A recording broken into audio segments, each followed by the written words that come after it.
students. Thank you for taking the time to do exactly what you're supposed to be doing in order to get you one step closer to that big goal of yours. So today's lesson is going to be short, sweet, and to the point. I'm going to be focusing on vocabulary coming out of the section 6.4. So if you have it with you, pull out the purple workbook. We're working at page 214.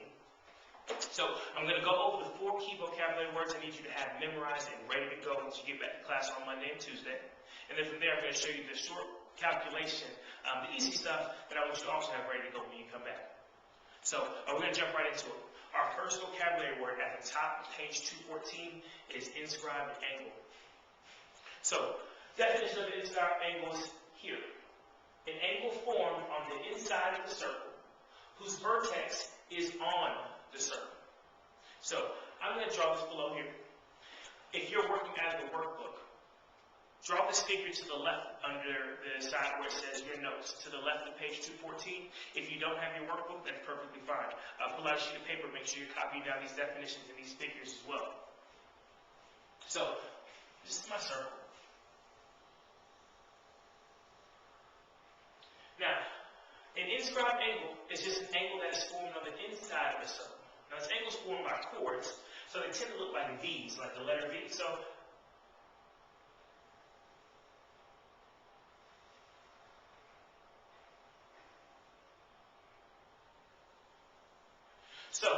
this figure here, notice that it forms an angle and the vertex is on the circle.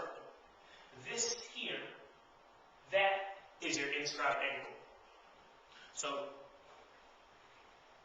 once again, I might label it angle A. Angle A is your inscribed angle. Our next vocabulary word is the intersected arc.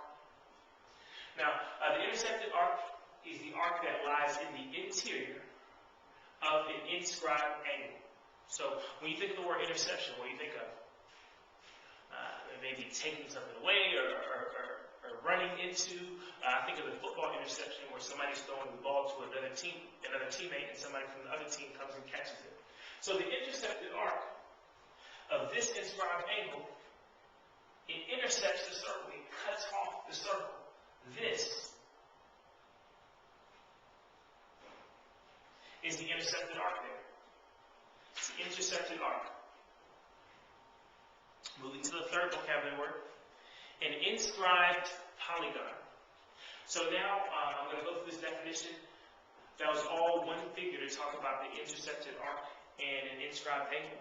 We're going to draw another circle right below this for an inscribed polygon. So an inscribed polygon is a polygon surrounded by a circle where all vertices are on the circle. So a polygon, we talked about a polygon last semester. Polygon is any geometric figure, enclosed geometric figure with 3 or more sides. A triangle is a polygon, an octagon is a polygon, a triangle, a square is a polygon. And so we know what a polygon looks like. Here's the picture that I want you to draw. Take a break. Say I did a trapezoid looking figure. So this is going to be an inscribed trapezoid if it's surrounded by a circle and all the vertices are on that circle. Now, this is not going to be perfect. It's going to be far from perfect. There are actually pictures of inscribed polygons on your book if you want a perfect example. But I want you to see the idea. So, I'm making sure that all of my vertices touch the circle. So there's 4 vertices. There's 4 vertices on this trapezoid. 1, 2, 3, 4. All 4 of them touch my circle. That's what makes this an inscribed polygon. So, your last vocabulary word. Circumscribed circle.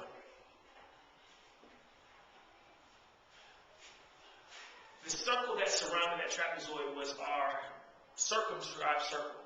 Basically, the circle that surrounds a polygon, the circle that contains all of the vertices, is the circumscribed circle. So I drew that pink trapezoid, and I drew a circle around it. That circle around my trapezoid was the circumscribed circle. All right. So the last point, the last point I want to make here is the relationship between the intersected arc and the inscribed angle. So this is once again at the bottom of page 214. So it says the measure of an inscribed angle theorem. And basically what it's saying is, if you have an inscribed angle, you're always going to have an intersected arc, by definition. So I have this inscribed angle here. This is angle ADB. This is angle ADB. Now, it also forms an intersected arc. This intersected arc is AB.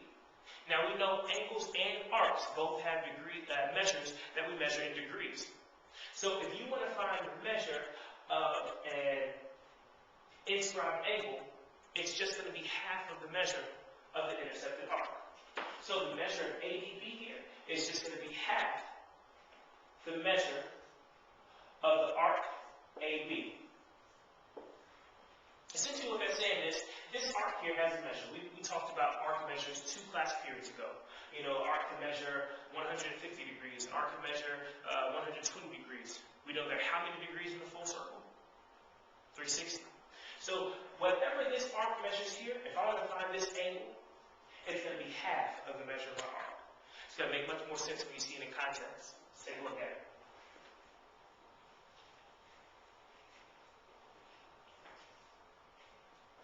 So, question number 1, the checkpoints. I just moved over to page 215. Once again, if you don't have the workbook, make sure you're drawing these pictures, make sure you're following along. This is something that I want to make sure that we have down solid, ready to go for next class. So it says the measure of angle GHJ. Once again, you see this 3-letter notation. I want you to look at this angle and trace it out just as you read it. This is the angle that goes from G to H to J. And it wants to know the measure of the angle. So this 100 here, don't get this confused. This is not the measure of the angle GHJ. This is the measure of the arc. This is the measure of the arc. So from here to here is 100 degrees. So if I were to find the measure of this angle, what am I going to multiply the measure of the arc by? So on the last page, 1/2. Basically, whatever the measure of the intersected arc, half of that is going to be the measure of the inscribed angle. So this is going to be half of 100. It's going to equal 50 degrees. Now let's see if you brilliant people can work backwards. Now I give you the measure of the inscribed angle. The measure of the inscribed angle is 40 degrees. I want to know what the measure of the intersected arc is. So we knew from last question, going from the arc to the angle, we divided by 2. Multiply by 1/2, divided by 2. Same thing. So now I'm going from the angle to the arc. Instead of dividing by 2, I'm going to multiply by 2. So it's easy enough. The measure of arc CD is going to be 80 degrees. All right, so that's all I need for you to have down solid by the time we come back to class. So make sure you know these vocabulary words cold, and make sure you understand this process cold. The only additional homework I have is on the following page. On page actually 218, I want you to work through questions number 1, number 4, and number 5, and actually number 2. So 1, 2, 4, and 5. Those questions will practice the same skill set here. If you don't have the workbook, please come see me as soon as possible. Thank you for taking the time to watch this video. See you soon.